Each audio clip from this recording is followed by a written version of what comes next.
Good evening and welcome. Good evening. This is Probably the one Saturday that we're not being followed by match of the day. So for those of you starved of your football, we thought we'd have a footballer. Most footballers' ambitions are to play in the First Division. This fella bought a First Division club. So we're delighted to welcome Terry Venables.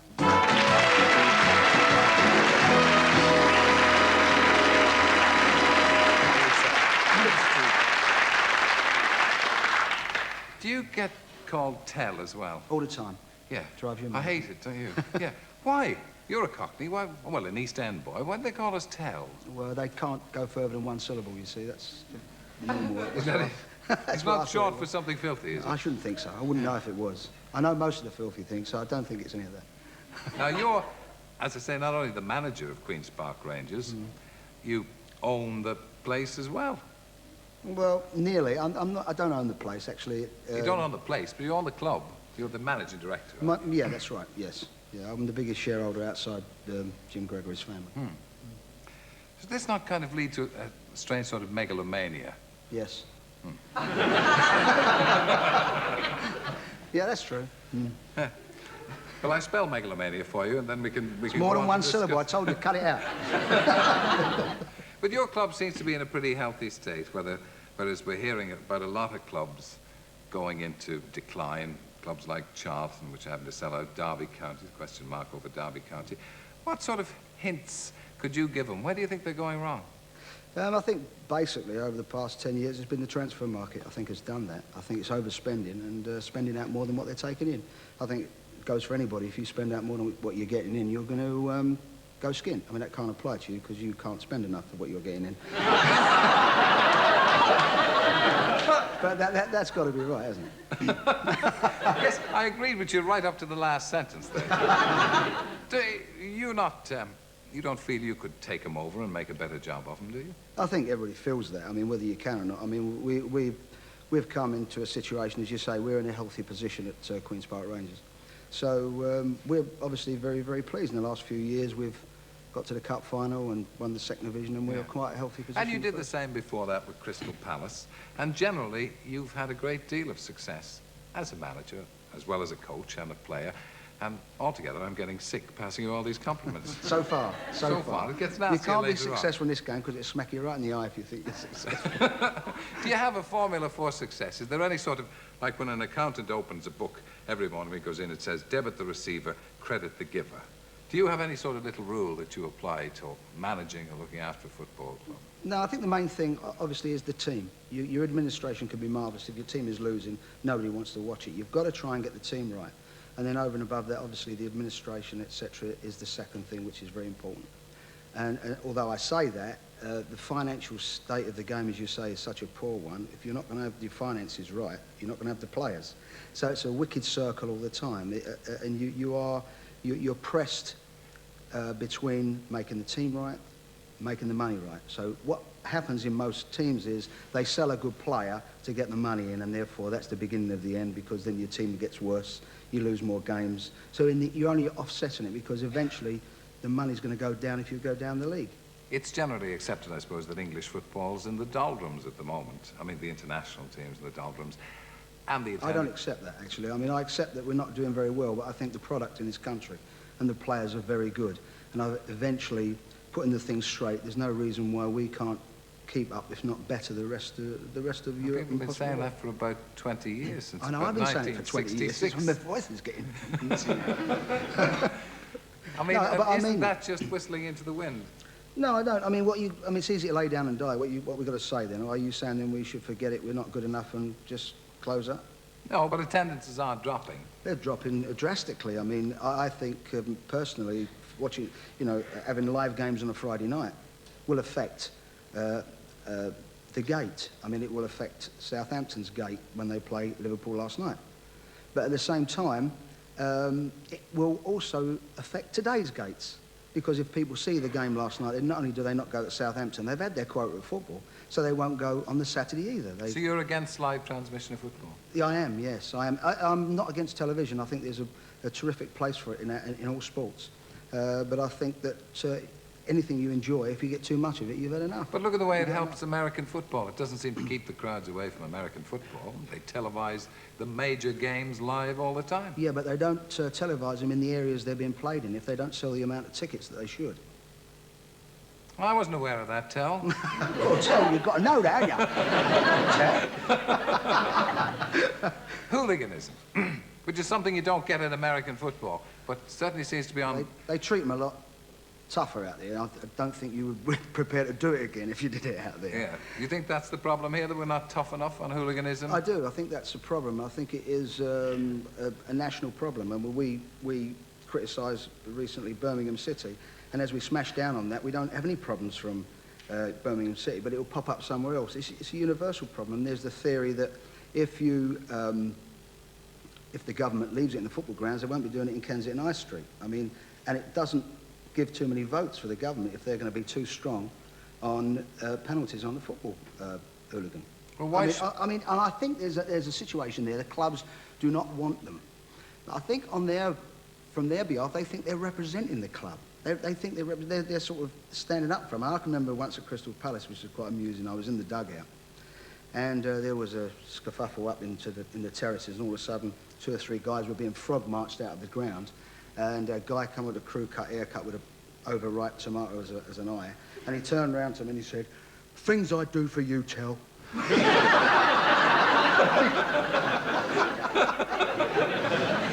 So they, to themselves, they're heroes. When they get set upon by the French police, they're really standing up for Britain. I don't know that. I mean, I think the situation is that they just go for that aggravation, and going back to the other theory that the fighting is going to be there sometime. When the unemployment is, they've got no identity. There's something that they must do to make themselves known. Well, there's unemployment in Belgium and there's unemployment in France. There's aggravation out there too. I mean, it doesn't get actually the publicity that we get here, but there is the same sort of aggravation in these countries. Not so much as here, I agree with that. And it seems that when our guys go abroad, they get really penalised heavily, and it seems to take the government somewhere else to put it in order, rather than doing it ourselves. That's what disappoints me. You think it's reflected by the petulance that you see on the field, the people disagreeing with the... That doesn't help. But then again, you have aggravation before the game starts, so we can't actually pin it down to that either, can we? No. So you wouldn't blame the players or what goes on the field? Well, they've got a place to put themselves in order a lot of the time.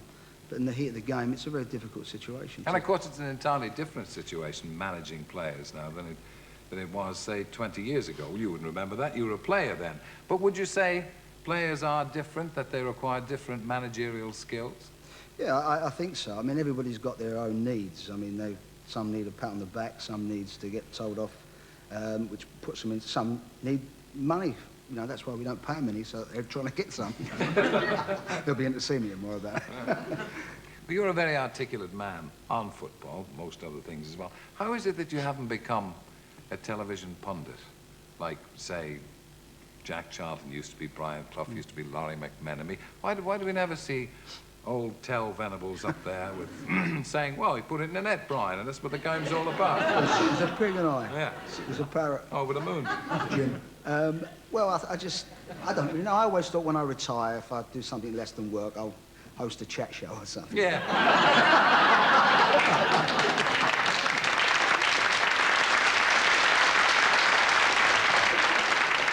Have you any ambitions to go into television, though, apart from doing a chat show, because there are no jobs. But in the matter of the football, would you not like to do a bit of punditing? Have you not been asked? No, I've not been asked. But Jimmy Hill not like you, is that it? I don't know, really. Come on. Perhaps he don't. Perhaps he don't. There is a theory that he doesn't, actually. Is he? Because you're a cheeky chap? Could be. How do you feel about changing face of football? How do you feel about people like Robert Maxwell wanting to take over clubs? Do you think that's a good thing or a bad thing? Well, it's been in this... The situation in the past has been where the financial woes of the game originally was that the money's coming in and the money's going out to the players was so vast towards the clubs. You didn't have to invest too much money, and you might have lost a certain amount. But in the last 10 years, with the transfers going up to £1 million and so forth, as I said earlier, the transfer market, I think, is what has made the game in a very bad light. And I think it's going to be a businessman now that's going to have to save the clubs. This is why they work so hard not to let a club go under, because there will be a domino effect of lots of clubs going on. I don't think that anyone's But look at the huge transfer market in Italy. Now, Italy is an even more depressed economy, they tell us, than here.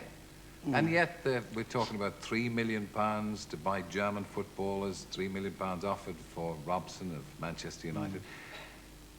They seem to be able to survive, and they seem to get crowds of 90, 80,000 at their games. Yeah, but this is not because of individual people are backing a football club. These are industries that are backing football clubs, like Fiat and big car industries. So they've got vast sums of money. In actual fact, the interest in football in these countries is so incredible, and they're so passionate about their game, that the big amounts they speculate to accumulate, they get names from all over the world, and the monies that some of these teams are bringing in Italy are incredible. But what happened to the passion that the British have for football? I mean, I honestly feel disappointed in that, because I think the product is still loved. I think the people are enjoying football and are concerned about it as much as ever. They're just not going. I don't say they like the game even less, because in pubs people are still talking about their teams. They're not going, but they're talking about them. They care about them. Well, why do you think they're not going? Because they're in pubs. But they were always in pubs, Terry. They must have found something better to do. They're diversifying a lot more. There are more things to do, but I really basically think that there's too much exposure of football on the television. You're blaming the television. You sound like a politician. I said to you earlier that I'm blaming the television for overexposure. I think there is a great place for the television to play in all sports, including football, and I think we need it badly. But I think our heads have got to get together and say, like, how are we going to make the most of it, so we're all going to enjoy the game. Do you have any other predictions for football? Apart from the fact you think there may be a Super League, that's the way it will end up. We put that in the book as well. We had a British Cup at that time, and a Super League, which we felt that would happen. We felt that the lower clubs, because they're earning lower money, the boys, that third and fourth division, I think, would go part-time. And I think in the end, if they looked at it properly, more likely the players would get more out of that, because if they had a job and then they play football, the football is of value to them in their pocket. If they're only playing football, really, it's no value to them, because that's all they're getting. And they're going to have jobs later on. But I think it's that thing where every player thinks one day I'll play for Arsenal, which you can't blame them, but it's just not practical. What about you and Arsenal? Sorry? Will anything lure you away from Queen's Park Rangers? I'm very happy at QP. You got me out of here. I'm very happy at Queen's Park Rangers. I've been there 3 years, been 3 great years, and I'm not looking really to go beyond that. Yeah, but it's a good job you're a managing director of the club, because football managers don't have a very long life, do they? That's very true.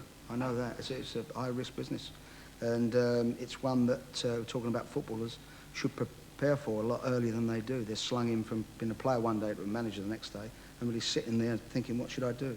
It's something that should have a great deal of preparation. I think your future's pretty secure, though, Terry. Well, we'll see. Thank you. Thanks. Thanks.